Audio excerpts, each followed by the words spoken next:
Hi, Michele Schain with Mindful Transformation. I'm going to talk about fears, embracing your fears.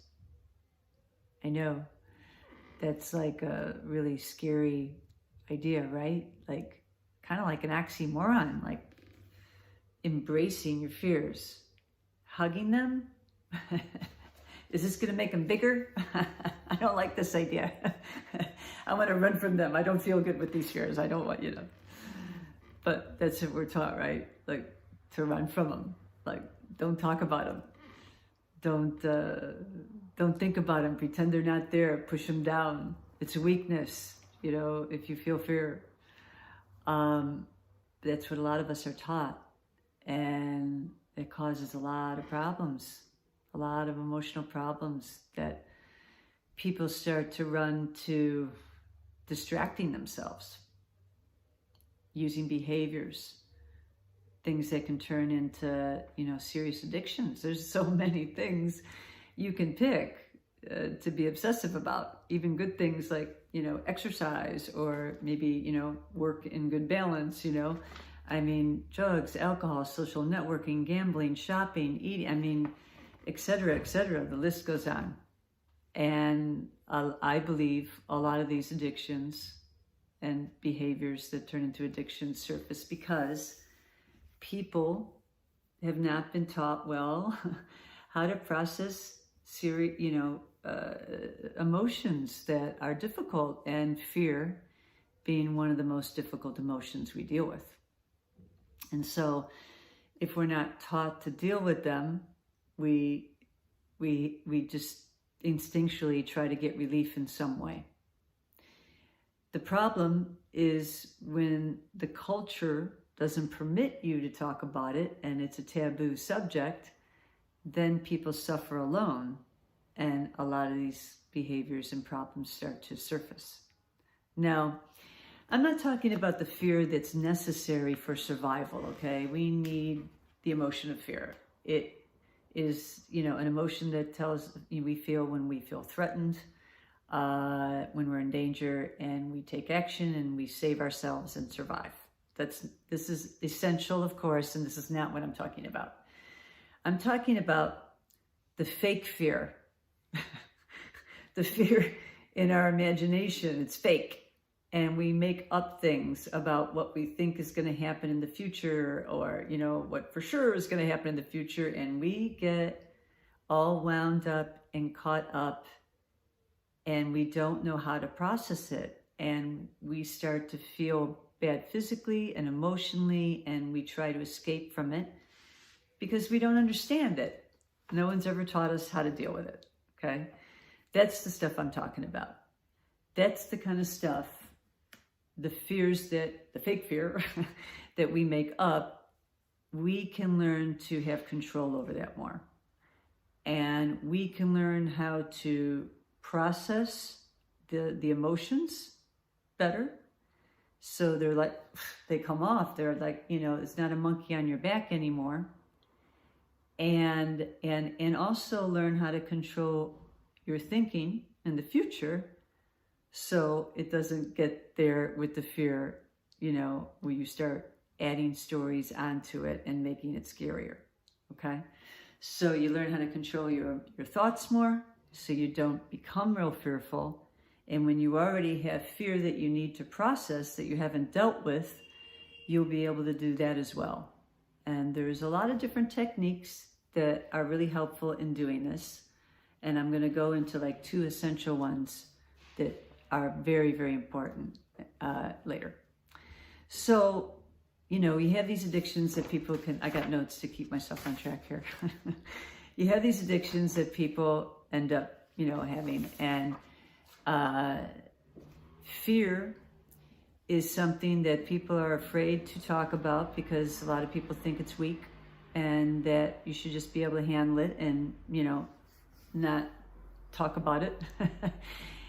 But, it kind of falls into the same category of taboo subjects like shame or death, suicide, sex. These are all subjects that subjects and feelings, experiences that a lot of people don't want to talk about, but they're human feelings and experiences. And if we have, as a culture, don't permit people to talk about it, then when they have problems, they don't know what to do, and they suffer silently with them, and then it comes out in different areas, like these behaviors with, addictions and stuff.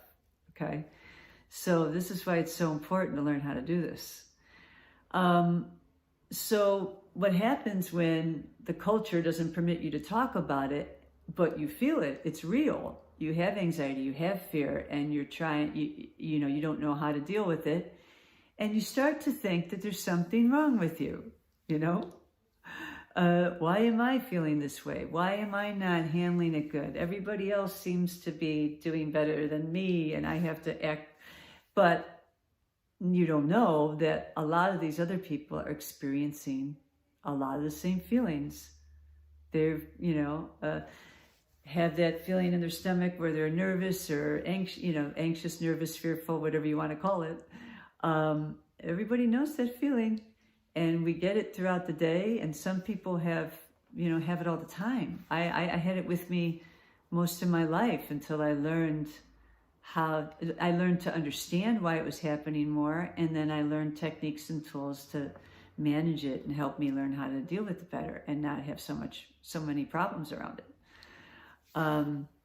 So one of the things you have to do is to learn how to permit yourself to be vulnerable, because you have to be vulnerable to embrace the fear. You have to open yourself up and listen and go, okay, what are you trying to tell me? What's the lesson I'm supposed to learn?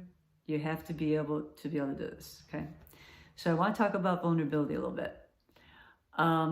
When I ask you if you're vulnerable, if you would be vulnerable, would you think that means you would be weak and you don't want to do that because maybe you're afraid of being exposed or being hurt and not protected? Is that vulnerability weak for you? A lot of people would answer yes to this. But when you look at someone else doing something, maybe they've created something new. It's maybe a piece of art, an invention. Maybe they're speaking up against a group that's, saying something different than they are. Maybe they're giving a presentation. Maybe, whatever. You see people taking a risk and going out in front of people, expressing their views or, showing something, a part of them that they created, that if they created it, it's a part of them.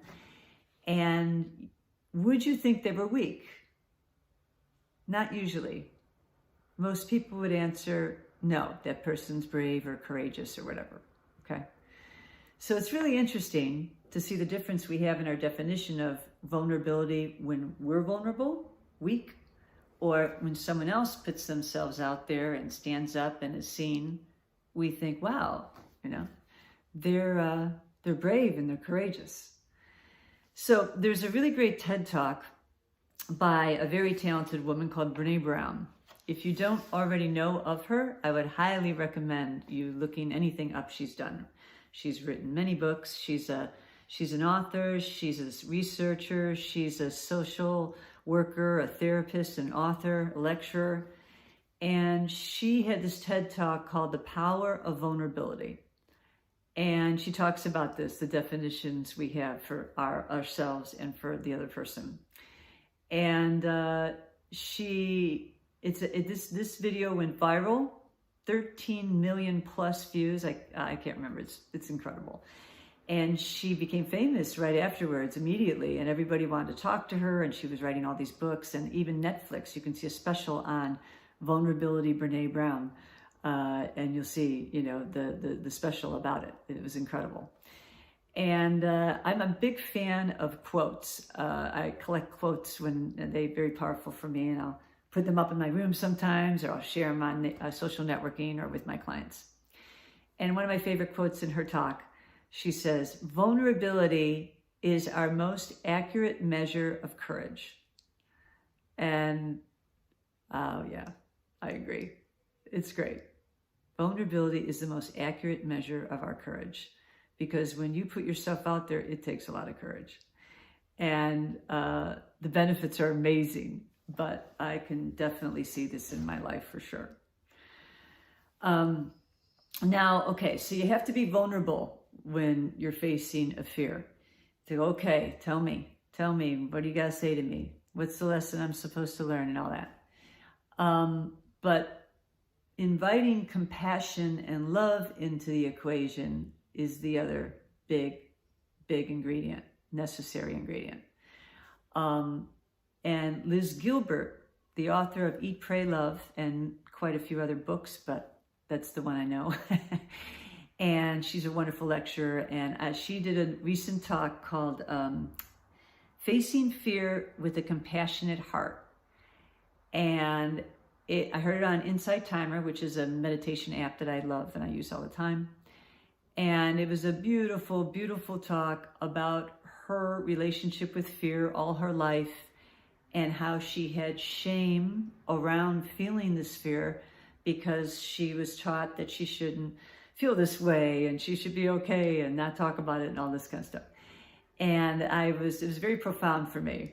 I started crying when I first heard it. I mean, it was so powerful because it was me. It was exactly, she was describing my life experience. I had anxiety at a very young age, and it continued on for a long time. And it happens still, I'm a human, but it's much more manageable now with the techniques I learn and I share with my clients. Way, way, way better. So, and I had already been, it was a beautiful talk, and I had already been using this technique in meditation a lot with feeling emotions and letting them be more expressed. And I believe emotions are energy, and if they're not processed well, they get stuck. And so I have felt energy move in my body with meditation frequently, but I only felt that more in the last few years. It's been a really cool experience. And so I've done a lot of this with healing with emotion and fears. So when I heard her talk about this, I said, oh, yes, this is absolutely true for me. And so I wanted to share with you my kind of evolution of how I learned how to process emotions better, and fear being my biggest one.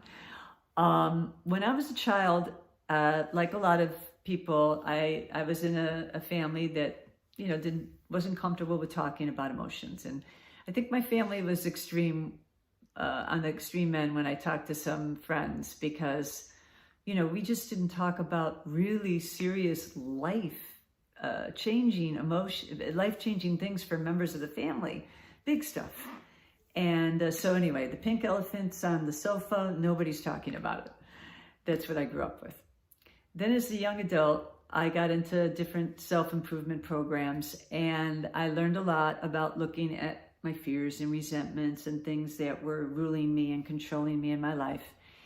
And where they came from, of course, it's always the past and childhood usually.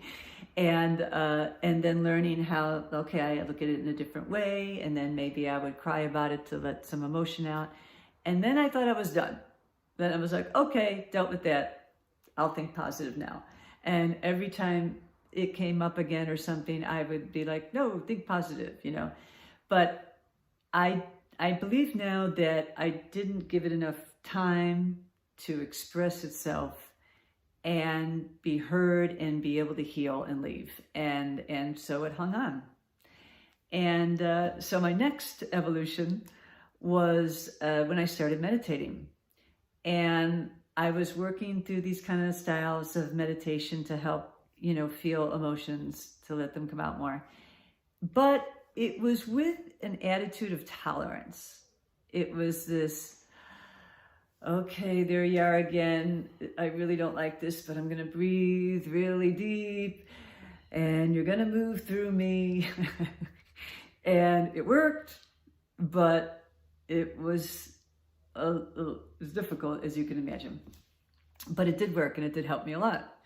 And then I got educated more in practice, and I learned, okay, if I instead approach my meditation that I'm doing with this in a loving, compassionate way, and lean into that and go, okay, here you are again. How you doing? I love you.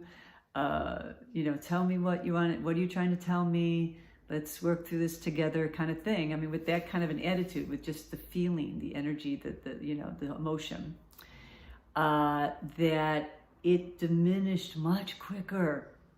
It works so good. And so I knew that worked so good. And that's why when I heard her talk, talked about this, I was like, yes. And so I was really excited about, having this presentation, talking to you about this. So that has been my evolution. Pink elephant, look at it, but then be positive right away. Tolerance, and then now I'm into the embracing my fears with love and compassion.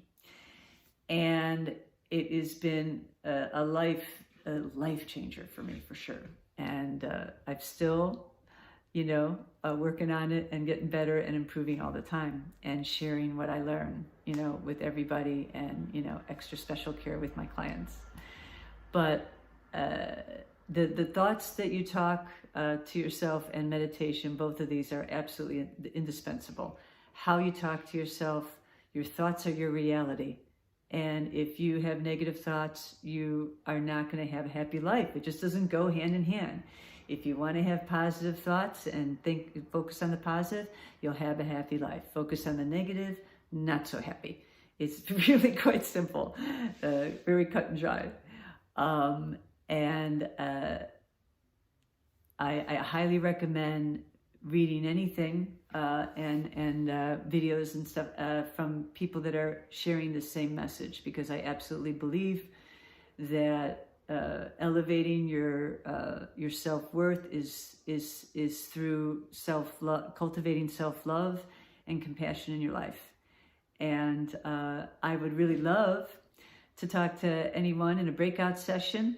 If you're interested in talking about these kind of, fear in general, embracing your fear, or maybe something else you have questions on that you're struggling with, or you want to share something with the group, I would love to talk to you guys. So thank you so much for your time and listening. I hope something I said really helped you and resonated with you, and that will help you in your personal development and or spiritual growth, whatever you're going after right now. Okay? So thanks again for listening, and namaste.